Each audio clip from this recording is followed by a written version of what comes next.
بسم اللہ الرحمن الرحیم۔ السلام علیکم۔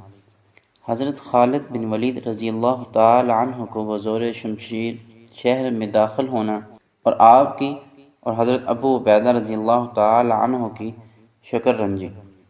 وقتی رحمۃ اللہ علیہ کہتے ہیں کہ یہاں آ کر مسلمانوں کے دونوں لشکر یعنی حضرت خالد بن ولید اور حضرت ابو عبیدہ بن جراح رضی اللہ تعالی عنہ ملاقات ہوئے تو حضرت خالد بن ولید رضی اللہ تعالی عنہ نے حضرت ابو عبیدہ بن جراح رضی اللہ تعالی عنہ اور آپ کے آدمیوں کو اس حیث سے دیکھا کہ آپ چلے جا رہے ہیں، تلواریں نیام میں خاموش ہیں۔ پادری اور راہب لوگ آپ کے ہمراہ میں آپ بہت متحر ہوئے اور ان کی طرف استعجاب کی نظروں سے دیکھنے لگے۔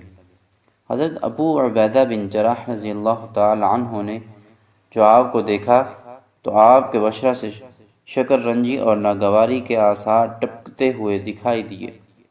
آپ نے حضرت خالد بن ولید رضی اللہ تعالی عنہ کو مخاطب کر کے کہا، یا ابا سلیمان، خداوند تعالی نے دمشق کو صلح کے ذریعے سے میرے ہاتھ پر فتح کرا دیا اور مسلمانوں کو لڑائی سے بچا لیا۔ مفتی رحمۃ اللہ علیہ کہتے ہیں کہ حضرت ابو عبیدہ بن جراح رضی اللہ تعالی عنہ نے فتح دمشق کے روز حضرت خالد بن ولید رضی اللہ تعالی عنہ کو ذرا تحکمانہ لہجے میں مخاطب کیا اور کہا، یا امیر، صلح پوری ہو چکی۔ آپ نے جواب دیا، کیسی صلح؟ صلح کس چیز کا نام ہے؟ خداوند تعالیٰ ان کے حال کی اصلاح نہ کرے۔ میں نے تو مسلمانوں کی تلواریں رومیوں کے خون میں رنگ کر اور ان کی اولادوں کو غلام بنا کر ان کے اموال کو ضبط کر کے بزور شمشیر فتح کیا ہے۔ حضرت ابو عبیدہ بن جراح رضی اللہ تعالی عنہ نے کہا، یا امیر، آپ سمجھیے میں صلح سے داخل ہوا۔ آپ نے کہا، میں تلوار کے زور اور حیث کے ذریعے سے آیا ہوں، اور جس وقت ان کا کوئی حمایتی نہیں رہا تو پھر ان سے مصالحت کیسی؟ حضرت ابو عبیدہ بن جراح رضی اللہ تعالی عنہ نے کہا، اے امیر، خدا سے ڈریے۔ آپ اب تیر نشانے پر پہنچ گیا۔ میں نے ان سے صلح کر لی اور یہ صلح نامہ لکھ کر جو ان کے پاس ہے انہیں دے دیا۔ آپ نے کہا، آپ نے میرے حکم کے بغیر کیسے صلح کر لی؟ آپ کی رائے میرے تابع ہے، میں آپ پر حاکم ہوں۔ میں جب تک ایک ایک کو نافنا کر دوں گا اس وقت تک تلوار کبھی میان میں نہیں کروں گا۔ حضرت ابو عبیدہ بن جراح رضی اللہ تعالی عنہ نے کہا، خدا کی قسم، مجھے یہ خبر نہ تھی کہ کسی امر اور کسی معاملے میں تم مخالفت کرو گے۔ واللہ میرے اور میرے خدا کے درمیان میں ایک بہت بڑا اور اہم معاملہ ہے، کیونکہ خدا کی قسم میں ان لوگوں کو خدائے بزرگ کو برتر اور رسول مقبول صلی اللہ علیہ وآلہ وسلم کی طرف سے امان دے دی تھی اور اپنے اوپر ان سب کی ذمہ داری لے لی تھی۔ میرے تمام ہمراہی مسلمان بھی اس پر راضی ہو گئے تھے۔ بدعہدی اور مکر و فریب دینا ہماری عادتوں میں داخل نہیں ہے۔ خداوند تعالیٰ تمہاری حالت پر رحم فرمائے۔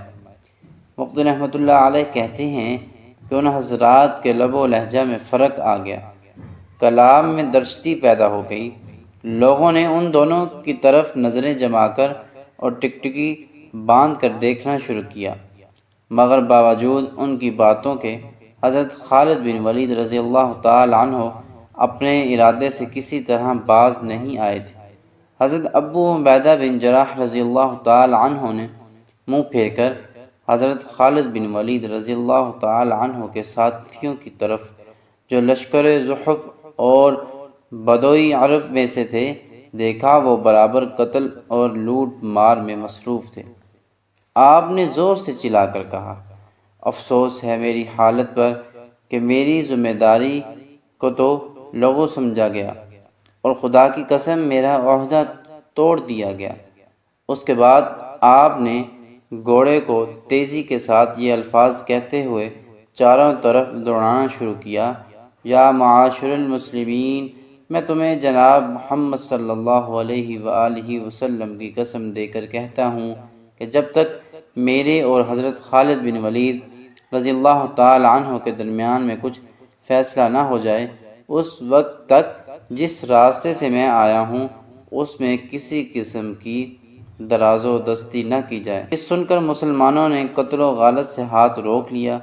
بہادران اسلام اور سردار ان جیش اسلامیہ جیسے حضرت معاذ بن جبل، یزید بن ابو سفیان، سعید بن زید، عمر بن عاص، شرحبیل بن حسنہ، ربیعہ بن عامر، قیس بن حبیرہ، عبد الرحمن بن ابو بکر صدیق رضی اللہ تعالی عنہ، عبداللہ بن عمر بن خطاب رضی اللہ تعالی عنہ، ابان بن عثمان، مسیح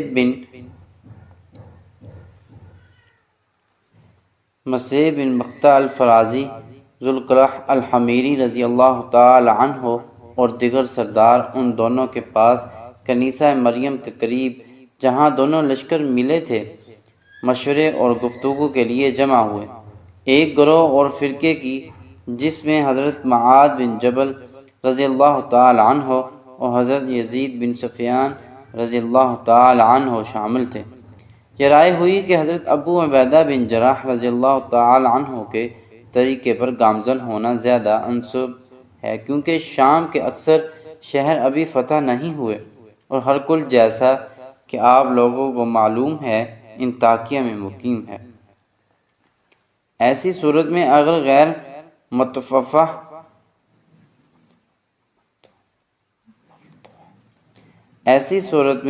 غیر مفتوحہ شہر میں یہ مشہور ہو گیا کہ مسلمانوں نے عہد اور صلح کر کے دمشق میں بدعہدی کر دی، تو پھر صلح سے کوئی شہر فتح نہیں ہو سکتا، نیز ان رومیوں کو صلح میں لے لینا ہی ہے ان کے قتل سے تمہارے لیے بہتر ہوگا۔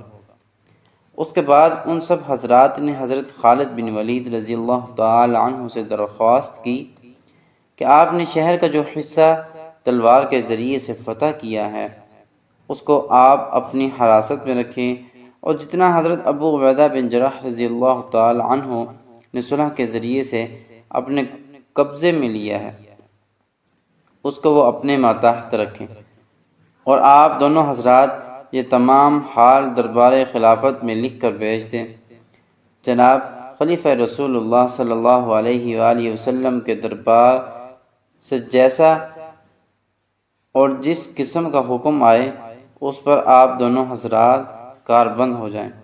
حضرت خالد بن ولید رضی اللہ تعالی عنہ نے فرمایا، بہت بہتر ہے، میں اس رائے کو پسند کرتا ہوں، اور تمام اہل دمشق کو سوائے توما ملعون اور ہرجیس اور ان دونوں کے لشکروں کو سب کو امان دیتا ہوں۔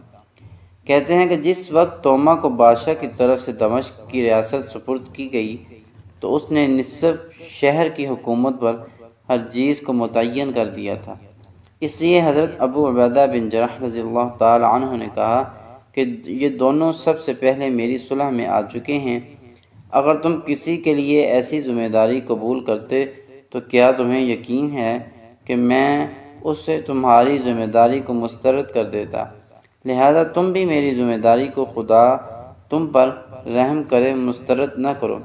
تمہیں خود معلوم ہے کہ توما اور ہرجیس شہر میں تھے یا خارج شہر، اگر وہ دونوں شہر میں تھے تو وہ بھی ذمہ داری میں آگے، اور اگر شہر میں نہیں تھے تو ان پر ذمہ داری نہیں عائد ہوتی۔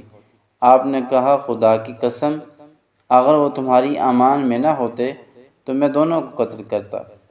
اب وہ شہر بدر ہو جائیں اور جہاں ان کی سمجھ میں آئے دونوں ملعون چلے جائیں۔ حضرت ابو عبیدہ بن جراح رضی اللہ تعالی عنہ نے کہا، میں نے اسی قرار پر ان کے ساتھ صلح کی تھی۔